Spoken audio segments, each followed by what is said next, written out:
Praise the Lord. எல்லாரும் எப்படி இருக்கிறீங்க? வருஷம் பிறந்தது தெரியல, 2வது மாதத்துக்குள்ளே வந்துட்டோம். என்ன செய்யறதுன்னு தெரியல. முதல் மாதத்துலேயே பலவிதமான சோர்வுகள் அனுபவிச்சாச்சு. 2வது மாதத்துக்குள்ளே வந்துட்டோம். பாருங்கள், கர்த்தர் நமக்கு உதவி செய்கிறார். உபாகமம் 15ஆம் அதிகாரம் 5வது வசனம் இப்படியாக சொல்லுகிறது: உன் தேவனாகிய கர்த்தர் உனக்கு சுதந்திரக்கும்படி கொடுக்கும் தேசத்தில் உன்னை மென்மேலும் ஆசீர்வதிப்பார். இந்த மாதத்தில் கர்த்தர் உங்களை மென்மேலும் ஆசீர்வதிப்பார். எத்தனை பேர் விசுவாசிக்கிறீங்க? சந்தோஷமாக ஒரு ஆமேன்னு சொல்லி பாருங்களேன். கர்த்தர் என்னை மென்மேலும் ஆசீர்வதிப்பார்னு சொல்லி பாருங்களேன். கர்த்தருக்கு ஸ்தோத்திரம். யாரை கர்த்தர் ஆசீர்வதிப்பார்னு பார்த்தீங்கன்னா, முந்தின வசனம் சொல்லுகிறது, உன் தேவனாகிய கர்த்தரின் சத்தத்தை கவனமாய் கேட்பாயானால். கர்த்தரின் சத்தத்தை கவனமாக கேளுங்க. நீங்கள் எங்கே போனாலும் எங்கே வந்தாலும் அந்த சத்தத்தை கவனமாக கேட்டுக்கிட்டே இருங்க. அவருடைய வார்த்தைக்கு கவனமாக கீழ்ப்படிங்க. அவருடைய அபிஷேகத்துக்கு கீழ்ப்படிங்க. அவருடைய வல்லமைக்கு கீழ்ப்படிங்க. அவருடைய இரக்கத்துக்கு கீழ்ப்படிங்க. அவர் சொல்லத்தெல்லாம் கீழ்ப்படிக்கிட்டே இருங்க. உங்களை மென்மேலும் ஆசீர்வதிப்பார். ஆமாம், கடந்த மாதத்தில் நீங்கள் எதுலெல்லாம் சோர்வாக இருந்தீங்களோ, இந்த புதிய மாதத்தில் கர்த்தர் உங்களுக்கு அற்புதத்தை செய்ய போகிறார். ஒரு அதிசயத்தை செய்ய போகிறார். பிள்ளைங்க படிக்கிறாங்க, ப்ராக்டிக்கல் என்ன பண்ண போகிறோன்னு தெரியல. ஸ்டடீஸில் கான்சன்ட்ரேட் பண்ணணும்னு என்ன பண்ண போகிறோன்னு தெரியல. கவலைப்படாதீங்க. சத்தத்துக்கு கவனமாக கீழ்ப்படிங்க. கர்த்தருடைய வார்த்தைக்கு கீழ்ப்படிங்க. அவருடைய அன்புக்கு கீழ்ப்படிங்க. அவருடைய அபிஷேகத்துக்கு கீழ்ப்படிங்க. அவருடைய இரக்கத்துக்கு கீழ்ப்படிங்க. அவர் உங்களை ஆசீர்வதிக்கிறது அவர் தலையெழுத்து. வேறு வழியே இல்லை. ஒரு விஷயத்தை நல்லா புரிஞ்சுக்கோங்க. ஆண்டவர் தலையெழுத்து. அவர் நம்மளை ஆசீர்வதிச்சாகணும். நான் நிறைய அப்படி தான் நான் சொல்லுவேன். ஆண்டவர் தலையெழுத்து. அவர் நம்மளை ஆசீர்வதிக்கணும். எத்தனை பேர் விசுவாசிக்கிறீங்க? உங்களுடைய பலத்தை நம்பாதீங்க. உங்கள்கிட்ட இருக்கிற பணத்தை நம்பாதீங்க. உங்கள்கிட்ட வேறு ஒரு திறமை ஒளிஞ்சிருக்கு. எது தெரியுங்களா? நீங்கள் கர்த்தருக்கு கீழ்ப்படுகிறது. உங்களுக்கு வேற ஒரு திறமை ஒளிஞ்சிருக்கு. என்ன தெரியுங்களா? அவர் சத்தத்தை கேட்கறது. உங்களுக்கு வேற ஒரு திறமை ஒளிஞ்சிருக்கு. என்ன தெரியுங்களா? அவருடைய வார்த்தையின் பேர் நடக்கிறது. இதை செய்யுங்க போதுங்க. இதை பண்ணுங்க போதும்.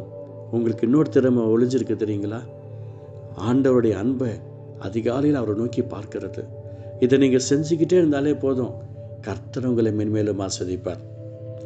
உங்கள் ஓனர் உங்களை ஆசீர்வதிக்கணும் அவசியம் கிடையாது. உங்கள் சூப்பர்வைசர், உங்கள் இன்ஜினியர் உங்களை ஆசீர்வதிக்கணும் அவசியம் கிடையாது. கர்த்தர் உங்களை மென்மேலும் ஆசீர்வதிக்கணும் அப்படின்னா, உங்களுக்குள்ளே ஒளிச்சிருக்கிற அந்த திறமையை நீங்கள் பார்த்தா போதும். அதுக்கு நீங்கள் என்ன செய்யணும்? அதுதான் ஏற்கனவே சொல்லியாச்சு இல்லையா? உங்களுக்குள்ளே ஒளிஞ்சிருக்க அந்த திறமையை நீங்கள் ஐடென்டிஃபை பண்ணுங்கள். அதை ஆண்டோட அன்புக்குள்ளே ஒப்பு கொடுங்க. இந்த மாதத்தில் எக்ஸாம் இருக்குல்ல, அற்புதத்தை கர்த்தர் காண செய்வார். கர்த்தர் உங்களை மென்மேலும் ஆசீர்வதிப்பார். அற்புதமாக மாற பண்ணுவார். அதிசயமாக மாற பண்ணுவார். அவரோட கூட அதுக்கிற ஒன்றுமே கிடையாது. கீழ்ப்படிஞ்சா போதும். மேல்படியெல்லாம் வந்துடும், ஆட்டோமேட்டிக்காக வந்துடும்.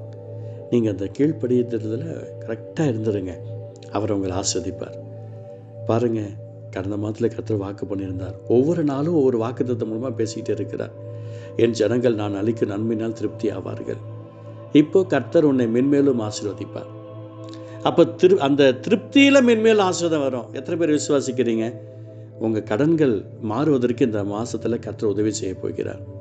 உங்களுடைய பிஸ்னஸில் ஒரு மாறுதலை கர்த்தர் கொடுக்க போகிறார். உங்களுடைய தேவைகளில் கர்த்தர் விசேஷமாக சந்திக்க போகிறார். என்ன செய்யறதுன்னு தெரியலன்னு தடுமாற்றம்ல, அந்த தடுமாற்றத்தை கர்த்தர் மாற்றி போட போகிறார். திடீர்னு உங்களுக்கு ஒரு அற்புதம் வந்து சேரும். திடீர்னு ஒரு அதிசயம் வந்து சேரும். உங்கள் வீட்டு கதவு தட்டப்படும். உங்கள் கூகுள் பே, உங்கள் ஃபோன்பே, உங்கள் பேடிஎம், உங்கள் பேங்க் அக்கௌண்ட் நம்பர் ஆஸ்வதிக்கப்படும். கீழ்ப்படிச்சா போதுங்க. மற்றதெல்லாம் அவர் பார்த்துக்குவார். வசனத்துக்கு கீழ்ப்படிச்சா போதும். எனக்கு என்ன இருக்குது, எனக்கு ஒரு திறமையும் இல்லை நீங்கள் நினச்சிட்ருக்கீங்கள, அந்த ஒரு திறமை இல்லைன்னு நீங்கள் நினைக்கிறீங்கள, அதுவே போதும். கர்த்தர் உங்களை மென்மேலும் ஆஸ்வதிப்பார். ஆண்டோடைய அன்பு பிரசனம் உங்களோட கூட இருக்கும். ஆமாம், உங்களுடைய கிச்சன் டிபார்ட்மெண்ட் ஆஸ்வதிக்கப்படும். உங்களுக்கு சமாதான டிபார்ட்மெண்ட் ஆஸ்வதிக்கப்படும். உங்களுடைய சந்தோஷ டிபார்ட்மெண்ட் ஆஸ்வதிக்கப்படும். உங்களுடைய நிம்மதி டிபார்ட்மெண்ட் ஆஸ்வதிக்கப்படும். உங்களுடைய அமைதி டிபார்ட்மெண்ட் ஆஸ்வதிக்கப்படும். உங்களுடைய சத்தியத்தின் டிபார்ட்மெண்ட் ஆஸ்வதிக்கப்படும். உங்களுடைய பரிசுத்த டிபார்ட்மெண்ட் ஆஸ்வதிக்கப்படும். கர்த்தருக்குள்ளே நீங்கள் ஆஸ்வதிக்கப்பட்டுக்கிட்டே இருப்பீங்க. அதான் சொல்கிறாரு, என் ஜனங்கள் நான் அளிக்கும் நன்மையில் திருப்தி ஆவாங்கன்னு சொன்னாங்கல்ல, அந்த திருப்தியில் மென்மேலும் ஆசீர்வாதத்தை கர்த்தர் வச்சிருக்கிறார். மென்மேலும் ஆசீர்வாதத்தை வைக்கிறார். ஜெபிக்கலாமா? எல்லாரும் ஆண்டவருடைய நன்மை நோக்கி பார்க்குறீங்களா? நம்புறீங்களா? நம்ப மாட்டீங்களா? நம்பி பாருங்களேன். கர்த்தர் உன்னை மென்மேலும் ஆசீர்வதிப்பார் என்ற வார்த்தையை நம்பி தான் பாருங்களேன். கொஞ்சம் நம்பி பாருங்களேன். அப்புறம் என்ன நடக்குதுன்னு பாருங்கள். கொஞ்சம் நம்புங்களேன். ஆமாம், நம்புறேன்னு சொல்கிறீங்கல்ல, தேங்க்யூ. அன்பு தகப்பனே, இந்த வார்த்தை கேட்டுக்கொண்டிருக்கிற அன்பு பிள்ளைகள் ஒவ்வொரு மேலையும் அவங்க ஊழியத்தின் பாதையில் ஒரு மென்மேலும் ஒரு ஆசிரியம் உண்டாக்கட்டும்ப்பா. பல புதிய ஆத்துமாக்கள் தாரும். இடறி போன, காணாமல் போன, மறந்து போன, ஓடி போன ஆத்துமாக்களுடைய அன்புக்குள் ஓடி வரட்டும். உடைய பிள்ளைகளுக்குள் ஒளிந்திருக்கிற வரங்கள், வல்லமையில், கனிகள், அபிஷேகங்கள் எடுத்து பயன்படுத்தப்படட்டும். ஆத்துமாக்களை கர்த்தருடைய அன்புக்கு நடத்துகிற கிருபை தாரும். பிள்ளைகளுடைய தேவைகள் சந்திக்கப்பட்டும். எக்ஸாம்ஸில் கர்த்தர் அற்புதங்களை செய்யும், அதிசயத்தை செய்யும், ஆசீர்வாதத்தால் நிரப்பும். தேவன் பெரிய காரியம் செய்வதற்காக ஸ்தோத்திரம். ஒவ்வொருத்தரையும் கர்த்தர் தனித்தனியாக ஆசீர்வதிப்பீராக. இயேசு நல்ல பிதாவே, ஆமேன், ஆமேன், ஆமேன்.